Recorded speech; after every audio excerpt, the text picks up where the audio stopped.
मत्सराला कसा हरवणार?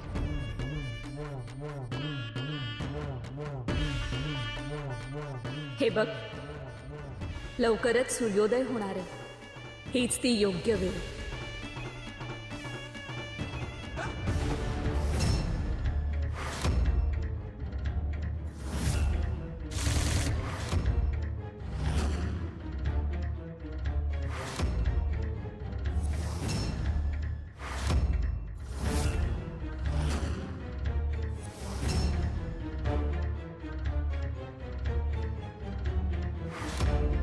सुंदरा शांत झोपलीये. मनोरमे, हीच वेळ आहे. रिपूला बोलावण्याची हीच योग्य वेळ आहे.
ये, आलास तू?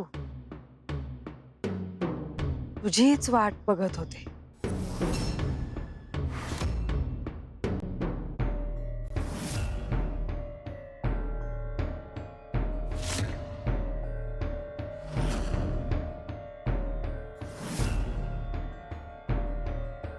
आत्ता एवढ्या रात्री कुठं गेली असेल ही बाई?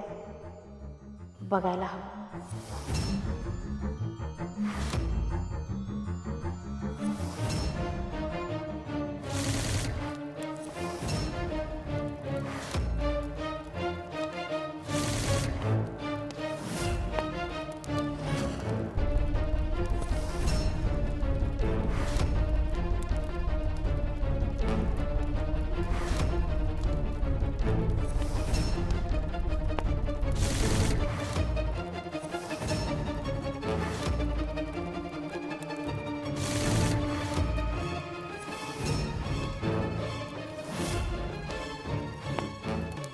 ही तर काय करते बघायला हवं.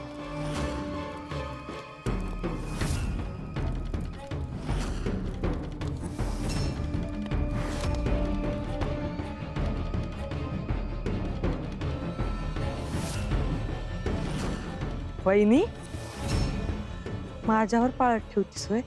नाही, आल्यापासून बघते. माझ्यावर संशय येतोय तुला? माझं खरं रूप बघायचं होतं ना तुला?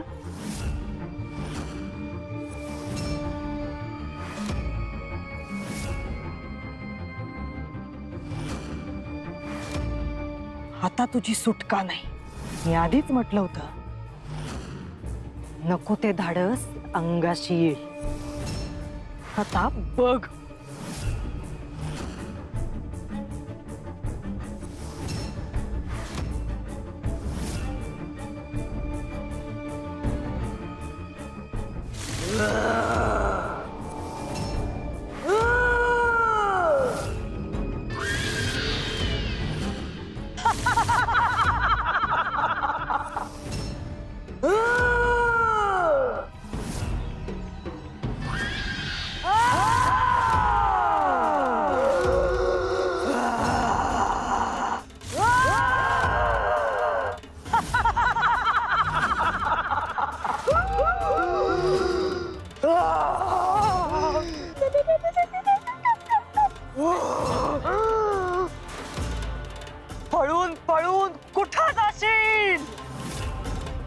आज तू वाचणार नाही. आज मी तुझा बळी देणार.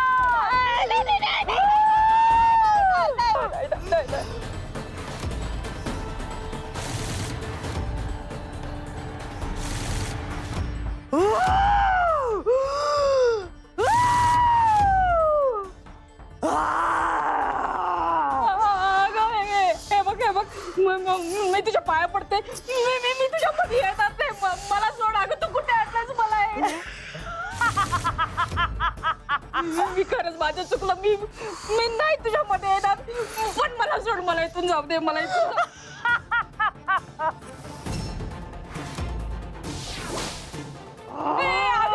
मला मारू नको. मला मारू नको. अगं तू सोड. माझं चुकलं. मी पाया पडते तुझ्या. मला मारू नको. मला खरंच मारू नको.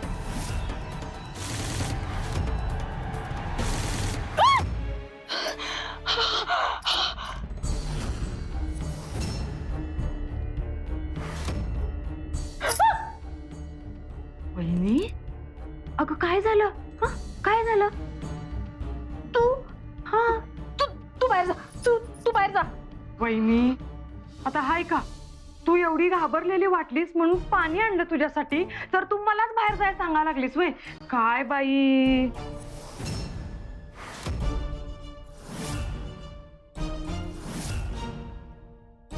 वहिनी, अगं वहिनी, कुठलं तरी वाईट स्वप्न पडलं होतं वाटतं तुला.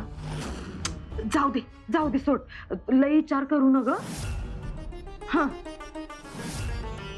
तू पाणी पी. धर. नको मला.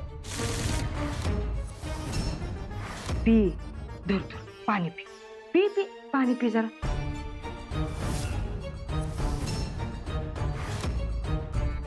द्या. काय वहिनी, हे बघ, स्वप्नात जास्त रमणं चांगलं नाही. कधी कधी पडलेली स्वप्न खरी होत्यात. होय, मग सगळंच अंगाशी येतं. होय की नाही? हे बघ, दादा बी घरात नाही तोवर जरा जपूनच राहा. काय ये काय काही सांगून येत नाही ग. आपण आपलं गप राहावं. जे होईल ते निमूट बघावं. उगा कुठं असं नाक खुपसाय जाऊ नये. काय?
हे काय झालं?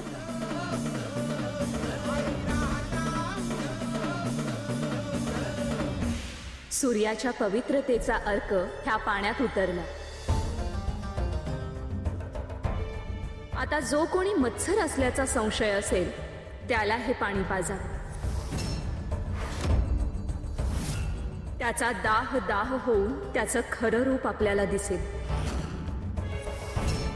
पण नक्की मत्सर आहे तरी कोण?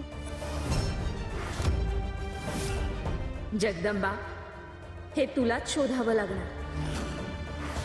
पहिल्या रिपूपासूनची ही लढाई तुझी तू म्हणून लढलीयस. आम्ही योगनिद्रेत असताना तुझी ही लढाई आम्ही पाहू शकलो नाही. हे युद्ध तू किती तयारीने लढतेस हे आम्हाला पाहिजे. तू काळजी करू नकोस तू जाई. मलाही तुझी मदत न घेता ही लढाई लढायला आवडेल. या रिपूला पण मीच हरवणार. यावेळी माझ्यासोबत उमासारखी मैत्रीण सुद्धा आहे. हो, मीही जगदंबाला मदत करणार.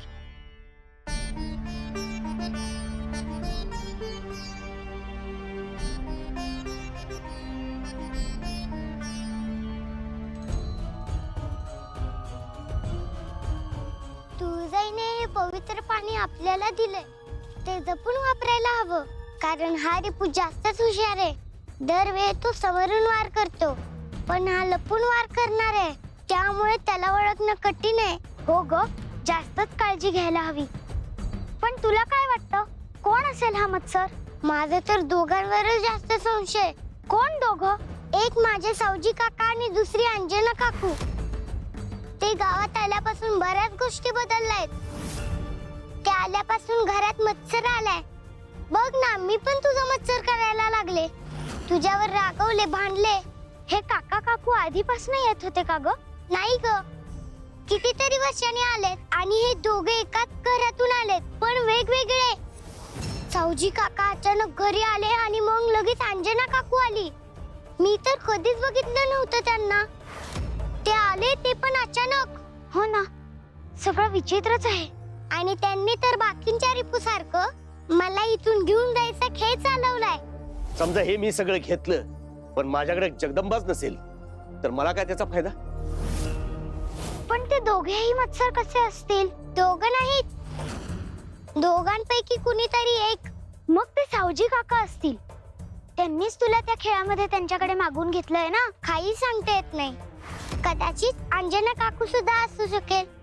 सावजी काका तिच्या सांगण्यावरून सगळं करत असतील. हो ना, फारच गोंधळात टाकणार आहे ग हे. म्हणूनच आपल्याला जपून एक एक पाऊल टाकायचं आहे. आपण हे शोधून काढायचंच. शोधून काढायच्या ऐवजी आपण त्यांना शिक्षाच केली तर? नाही ग, तसं करू शकत नाही आपण. निर्दोष व्यक्तीला शिक्षा होणं वाईट असतं. आपण दोषी कोण आहे हे शोधून काढू आणि मगच त्याला शिक्षा करू. आता तुळजाईने हे पाणी दिलंच आहे ना, तर त्याचा पहिला प्रयोग आपण सावजी काकांवर करूया. चालेल.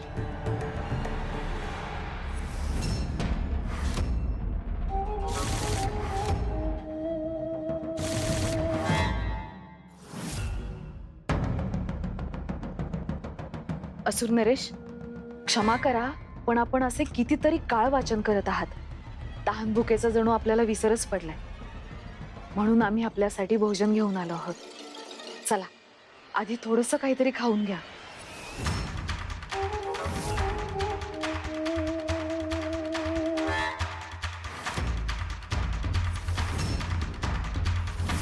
असुर नरेश, सम्राज्ञी काय करताय?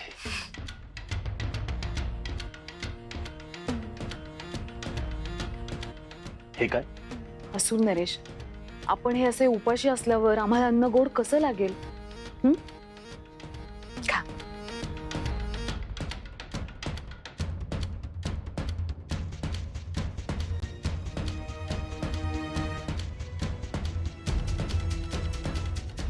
सम्राज्ञी, आपल्याला आमची इतकी चिंता आहे, यानेच आमची क्षुधा शांती झाली. पत्नी म्हणून हा आमचा धर्मच आहे असुर नरेश. बरं, आपलं कार्य कसं सुरू आहे आणि या वाचनातून नवीन काही आपल्याला मिळालं की नाही? हे सगळं ज्ञान भांडार अत्यंत विशाल आणि गहन आहे. समुद्रातून मोती शोधणं जितकं कठीण आहे, तितकंच या सगळ्या ग्रंथ संपदेमधून तो विधी शोधणं, तो मंत्र शोधणं कठीण आहे.